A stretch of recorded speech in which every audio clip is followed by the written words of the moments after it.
I'm saying Thomas Friedman does not need introduction. You're for sure a well-known journalist, a thinker, a writer, and a good friend. For you to have come all the way to Soleimani and to be part of Soleimani Forum means a great deal to the people of Soleimani, to the people of Kurdistan, and indeed to the people of Iraq. What you have told me today, that you wanted to talk about everything but the Middle East. That's right, exactly. You want to talk about the world. Yes, all politics is local. I care about my hometown. I care about Kurdistan. I care about Iraq and the Middle East. But for sure, there is so much going on outside the world, outside this part of the world. It's time we are not so self-centric. We need to see beyond where we are today. So with that introduction, I want to let you talk, because they're interested in hearing you talk, and we can have a conversation after that. Great. Well, Barham, thank you so much. It's a treat and an honor to be here. You know what a fan I am of AUIS, and the honor you gave me 2 years ago to be the commencement speaker. Still one of the great thrills. So when Dr. Barham asked me to maybe do a talk, I said, what would you like? And he said, well, why don't you talk about the new book you're writing? So I am working on a new book. It's kind of the successor to The World is Flat. It's called Thank You for Being Late. The title of the book comes from, I would be meeting people for breakfast in Washington, D.C. over the last year. And sometimes people would come 10, 15, 20 minutes late. And they'd say, Tom, I'm really sorry. It was the weather, the traffic, the subway, the dog ate my homework, it was my kids. And I found myself spontaneously saying to them, actually, Barham, thank you for being late. I have been late in meetings with you, absolutely. Exactly. Because you were late, I've been eavesdropping on their conversation. Fascinating. I've been people watching the lobby. Fantastic. And I just connected two ideas I've been struggling with for a month. So thank you for being late. And people started to get into it, and they'd say, well, you're welcome. And so tell them to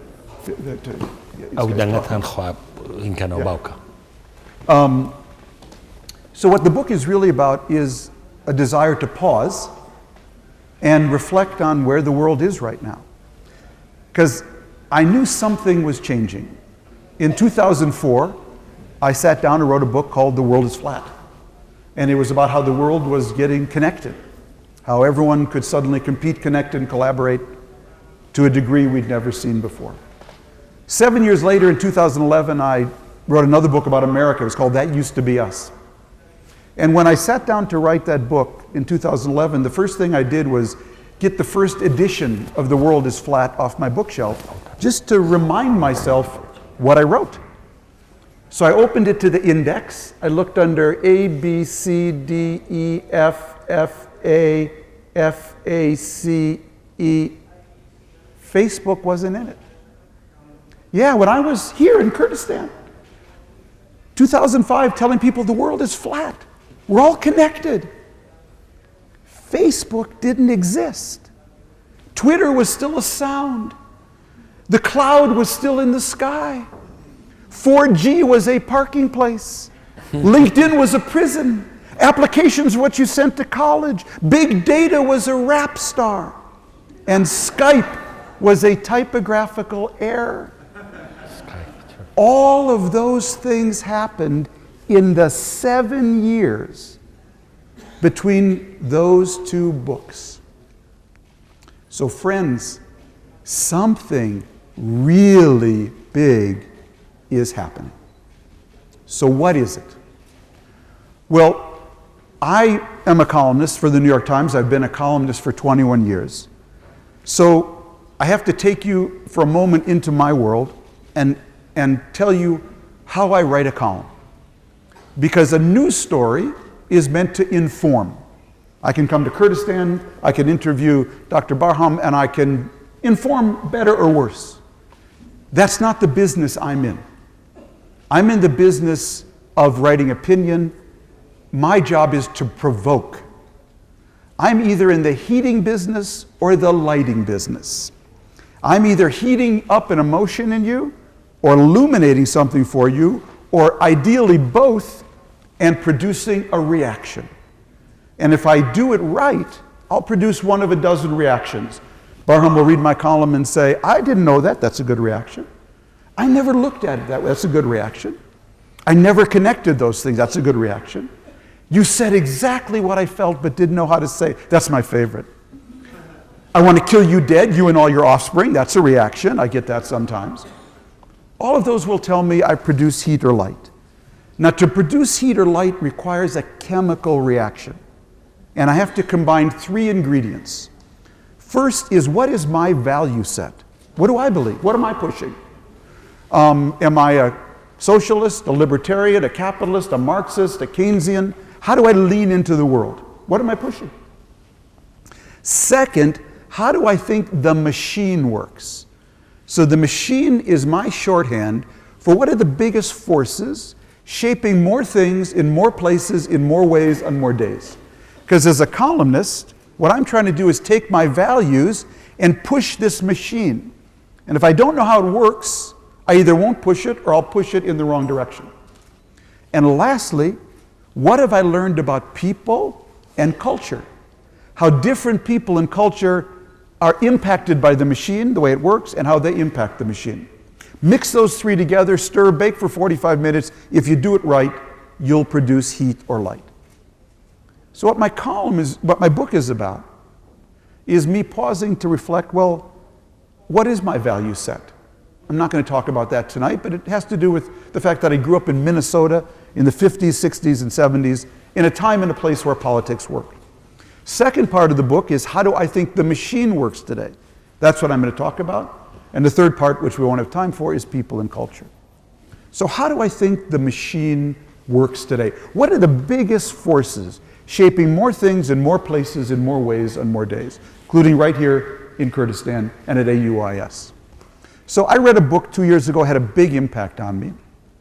It was called The Second Machine Age by Andy McAfee and Eric Brynjolfsson. And what they argued was that the first machine age was built on the steam engine.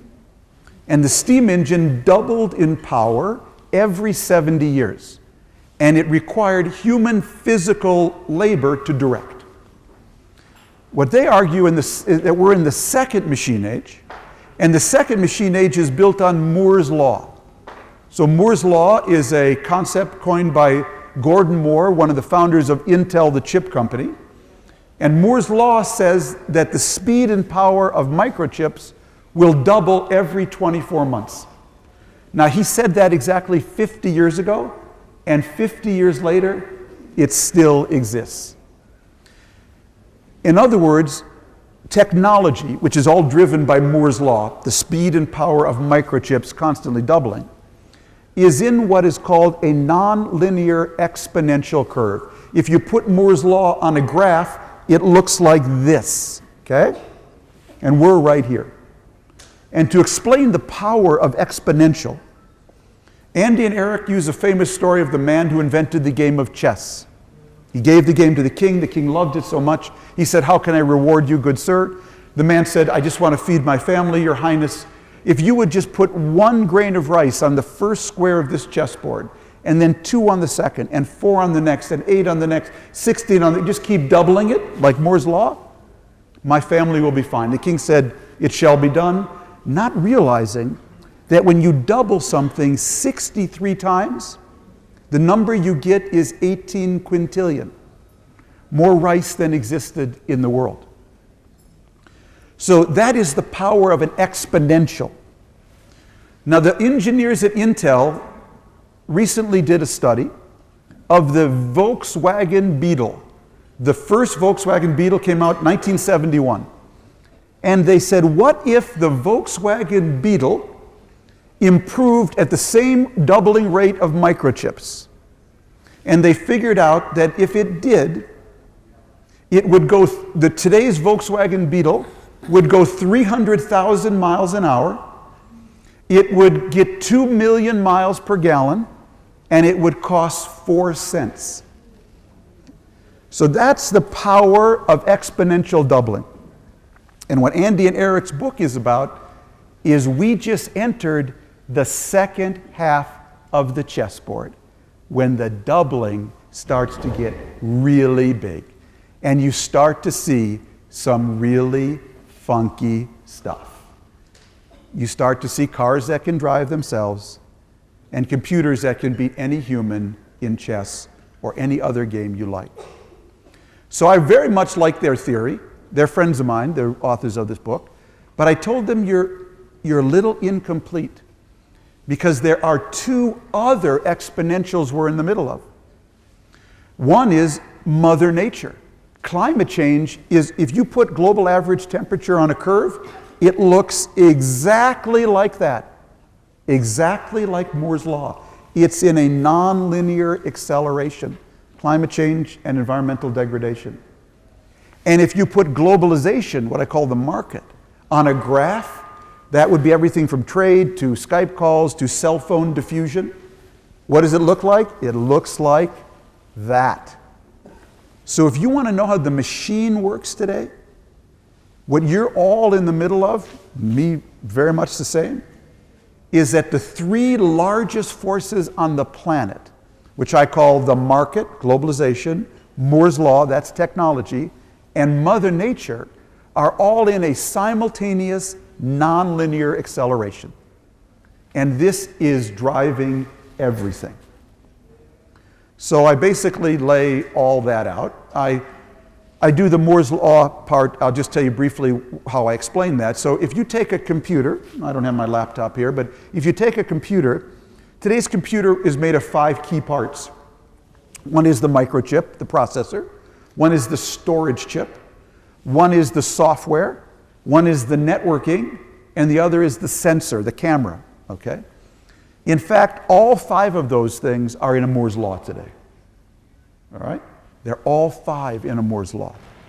And what has happened in basically since 2007, 2007 was a very important year because that's when the Apple iPhone came out. Since 2007, all of these things have melded into something we call the cloud. The cloud. All these accelerations of technology. Well, I never use the term the cloud in my book because it sounds so soft, so fluffy, so benign. Sounds like a Joni Mitchell song. I've looked at clouds from above. This ain't no cloud. This is a supernova. A supernova is the explosion of a star. It's the largest force in nature. And what we are seeing is an ever-accelerating supernova. And what this supernova is doing of technology is that it is changing 4 kinds of power.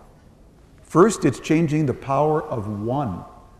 What one person can do today as a maker or a breaker is unlike anything we have ever seen before. Second, it's changing the power of machines. Machines can now touch, feel, think. They have all the senses that we have. The example I love to give is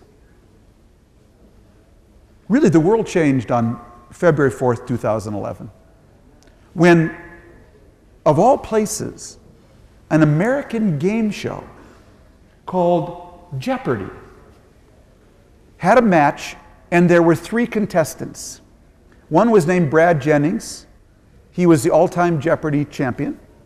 Ken Jennings. Second was Brad Rutter. He was the second all-time Jeopardy champion. And the third contestant just went by his last name, Watson. Watson passed on the first question, and the second question was, it's used by a dealer in a casino and worn on the foot of a horse. And in under 2.4 seconds, Mr. Watson buzzed in before the 2 humans and said, "What is a shoe?" And the world has never been the same. For the first time, a computer competing on Jeopardy, it was IBM's Watson computer, figured out a pun, posed in natural language, and answered in natural language. The power of machines is in a place we've never seen before. Third, the power of many is in a place we've never seen before. We now are a force of and in nature. Human beings have never been a force of and in nature. The new geophysical era we are in is named after us. It's called the Anthropocene. And lastly, we're seeing a change in the power of ideas. Ideas now circulate at a velocity we've never seen before. Barack Obama ran for president in America saying marriage is an institution between a man and a woman. He will leave the presidency declaring marriage is an institution between any two people who love each other, any two humans, and he will be following Ireland, a Catholic country, in that position. We are seeing ideas circulate and change at a velocity we've never seen before.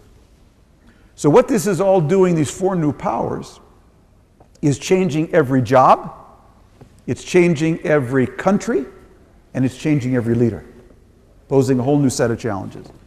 So very quickly, how is it changing every job? So we at the New York Times, we had a piece about a year ago now, maybe a little more, about dairy farms in upstate New York,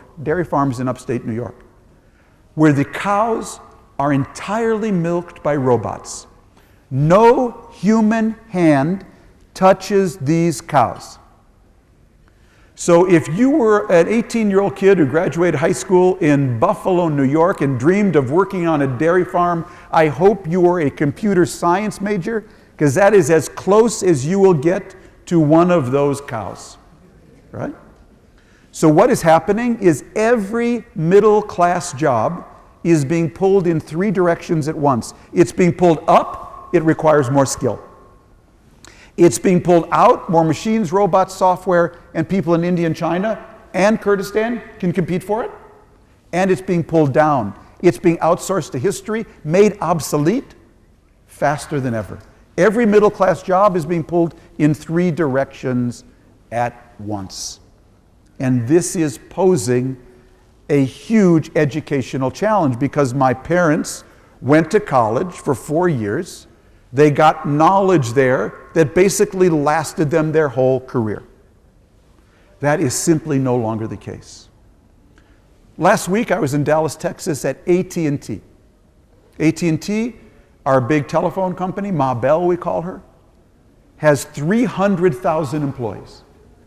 Now I'm very interested in going to these big companies because when you are a global phone company, you're living on the edge of the volcano. So how does AT&T educate its employees today? Very simple. By the way, this is coming to Kurdistan, because trust me, if that's what AT&T is doing today, it's what everyone's going to have to do in the next 5 years. So they begin every year by their chairman, Randall Stevenson, now gives an address to the 50,000 top managers, who then do town hall meetings with the entire AT&T staff, and they are radically transparent about where their business is going. We are going here, we're going to be in this business, this is the world we're living in.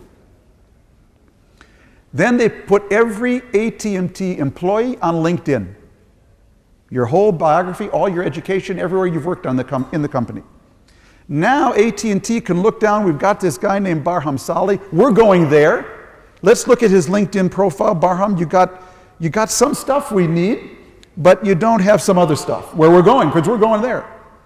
So they partnered with Udacity and created an online university. They'll now give Dr. Barham $8,000 a year to take all the online courses he needs to be aligned with where AT&T is going. And those badges will then go into his AT&T profile. If, on the other hand, oh, by the way, one thing, they'll give you the $8,000, up to $8,000, but you have to take the courses on your own time. More will be on you.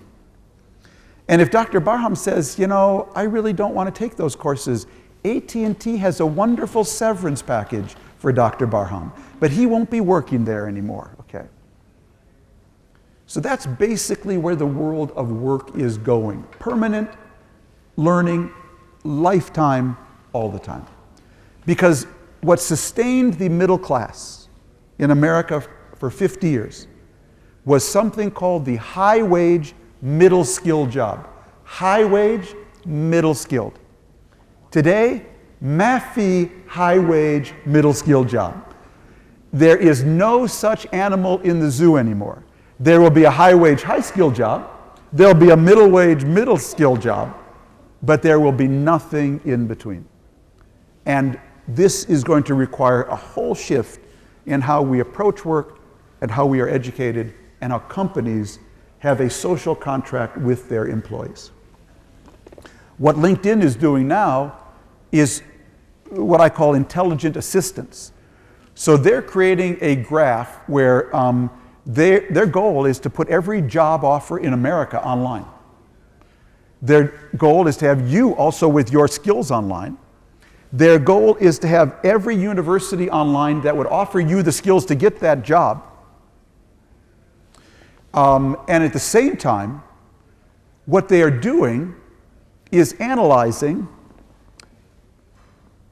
Let's look at a profession, accounting. Which university has placed more accountants at Fortune 500 companies at the top level? Do you know who that is actually? Notre Dame. Who knew? But we know now. So if you want to get an accounting degree, maybe you'll go to Notre Dame, not Harvard or somewhere else.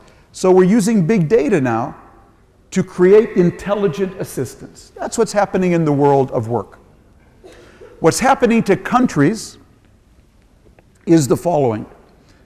These three accelerations are like a hurricane. And what they are doing is they are blowing up weak states and they are stressing out strong states. So the countries that are being blown up first, I hate to tell you, but they're countries whose borders were all straight lines. Because these are the most artificial countries. So they're like caravan homes in a trailer park. They have no basement. They're built on a slab of cement with no basement and no foundation. And these accelerations, they're like a hurricane. And what you're seeing today, Libya, Iraq, Syria, Mali, Chad, Niger, I can go through the whole list of them, is a hurricane going through a trailer park. And what it is doing, basically, is creating a new geopolitical divide in the world between the world of order and the world of disorder. That's the new divide in the world. The new divide is not east, west, north, south, communist, capitalist. The new divide is between the world of order and the world of disorder, and what's going on in the Mediterranean today and through Libya and Central Africa are tens of millions of people trying now to get out of the world of disorder into the world of order. That is the big geopolitical shift going on in the world today. Thank God Kurdistan's borders are not straight lines. You're going to be fine, okay? Iraq, I'm not so sure. What is happening to strong countries is that weak countries explode, strong countries implode, okay? So what's happening in all the strong democracies and autocracies, Russia and China, is that our borders hold, but our politics blow up. And that's what you're seeing today in the United States. You're seeing it in Britain. You're seeing it in Europe. And trust me, you would see it in China and Russia if there weren't such an iron fist. Because the old left-right politics born of the New Deal and the Industrial Revolution cannot possibly manage the choices we need to make in this age of acceleration. So if you ask me where we're going in America, I can only tell you my politics. So my politics is that I am a non-partisan extremist. I'm a non-partisan extremist. I'm actually to the left of Bernie Sanders, and I'm to the right of the Wall Street Journal editorial page at the same time. That is, I believe we need universal single-payer health care in America. I think we need a minimum income. I think we need universal pre-K. I think we need a massive expansion of college and education grants. And I think we need a huge investment in infrastructure. But unlike Bernie, I don't have the burn, okay? To pay for that, I think we need to get radically entrepreneurial. So I'm in favor of eliminating all corporate taxes. So I'm for eliminating all corporate taxes, all personal income taxes, and I would replace them with a carbon tax, a tax on sugar, a tax on bullets, and a small VAT. We have to raise money in a totally different way because we actually can't afford anymore the behaviors that we've been engaged in. You know, President Obama and the Republicans 3 years ago agreed on a new tax package. And it was a surcharge on the wealthy that would raise $600 billion over 10 years, $60 billion a year. That same year, we had a hurricane, a superstorm Sandy. The cleanup for one storm, Superstorm Sandy, cost $60 billion. The entire increment of that tax was taken by one superstorm. So I think we're going to have to radically explode our politics and reshuffle the decks, and I think we're just at the beginning of that process, and that's what this election is really all about. Now, I just make two last points, and then we go to questions. What do you need as a country to thrive in this world? You need resilience, and you need healthy interdependencies, okay? United States and Canada, healthy interdependencies. Russia and Ukraine, unhealthy interdependency, okay? America and Mexico, really healthy interdependency. Baghdad and Suleimania, unhealthy interdependency, okay? So you're falling together rather than rising together. Now, when I think about resilience, because when you're facing, we're really in the middle of three climate changes at once. One is technological, one is geoeconomic, and one is literally in the climate. So when you're facing climate change, what do you want is resilience. So what I say in the book is, who can I go to for advice on resiliency? And I thought about it for a second. I realized I know a woman who's the expert on this subject. She's 3.8 billion years old, and her name is Mother Earth. She's dealt with more climate changes than anybody. So let's interview Mother Earth and ask her what her killer apps are for adjusting to climate change. Well, what she said to me is, Tom, first of all, I'm incredibly adaptive through natural selection. I'm incredibly diverse. I love pluralism. Pluralism of plants and animals, diversity. Try 20 different species, see who works out. I'm incredibly sustainable. Everything is food. Eat, food, poop, seed, eat, food, poop, seed. She's very sustainable. Nothing is wasted. She's incredibly entrepreneurial. Any open niche in nature, Mother Nature fills it. And lastly, she believes in the laws of bankruptcy. There are no state-owned industries in Mother Nature. She kills all her failures to nourish her successes. My argument is that the cultures and countries that most approximate those attributes are the ones who will do best in the age of acceleration. But Mother Nature does that unconsciously. So we have to do it consciously. That's where politics comes in. But we have another problem. Another problem. And this is what the last chapter of the book is called. People sometimes ask me, Tom, what's the best question you ever got on book tour? What's the best? I've been on book tour since 1989. I wrote Buried to Jerusalem. I've been on selling my books ever since. I say that's an easy question. 1989, I'm in Portland, Oregon, in the Opera House there. I was just there 2 weeks ago again. Young man, I was selling Lexus in the Olive Tree.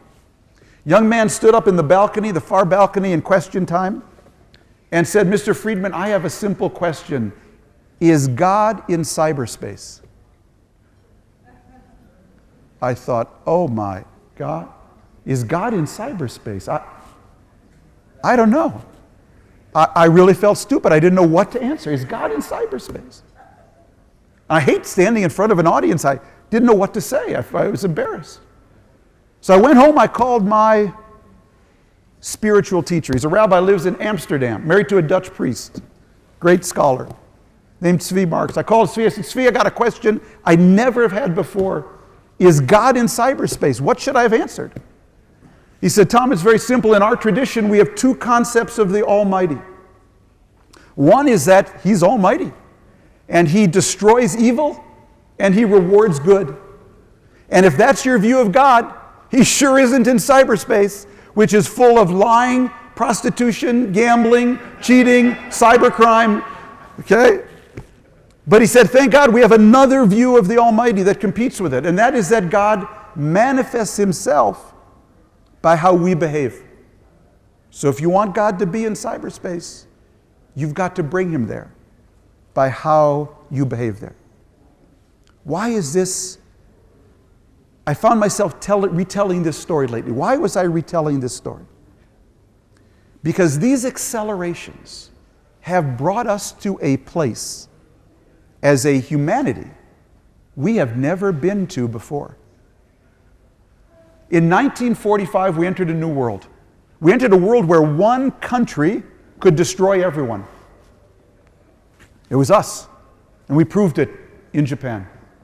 We are now entering a world, we may not be there yet, but we're close, where one person can kill everyone. And at the same time, all of us can fix everything. With these tools we have now, one of us can destroy everyone, and all of us could actually fix everything. If we put our minds to it, we now have the tools to feed, house, and clothe every person on the planet, and educate. We have never been at this junction before. We have never been more godlike as a species. We have never stood with these powers before. And if you are godlike, you better have values. You better have values. And so this is the moment in the book where I say your spouse will jab you in the ribs and say, honey, can you believe we paid $32.95 for this? But I just have one piece of advice for you. And it's the first thing you learned in Sunday school or Saturday school or whatever was your faith school you went to. And it's your version of the golden rule. Do unto others as you wish them to do unto you. Because we now live in a world where more people can do unto you farther, faster, deeper, cheaper than ever before. And you can do unto others farther, faster, deeper, cheaper than ever before. We've never been at this junction, and therefore values are going to matter more than ever. And that's why the book is called Thank You for Being Late. Because the world we're going into is a world where everything important is all and can only be done slowly. Everything that matters today can only be uploaded the old-fashioned way, with good teaching, good parenting, good governing, good spiritual leadership. Anything that's downloaded is crap.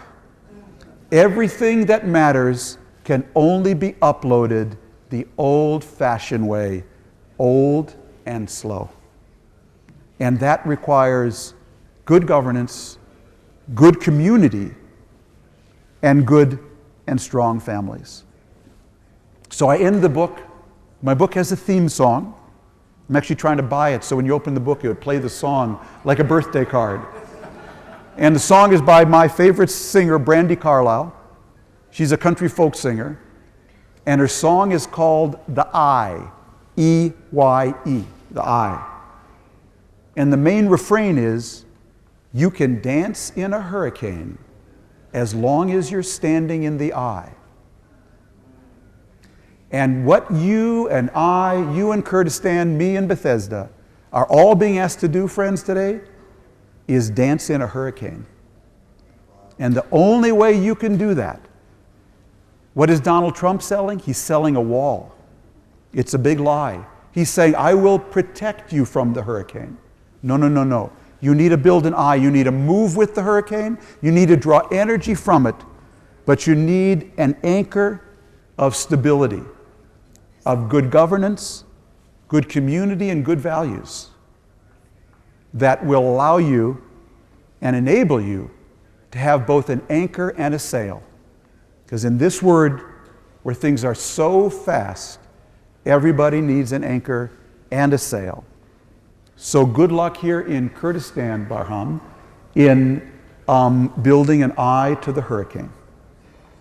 Thank you. Good. Good.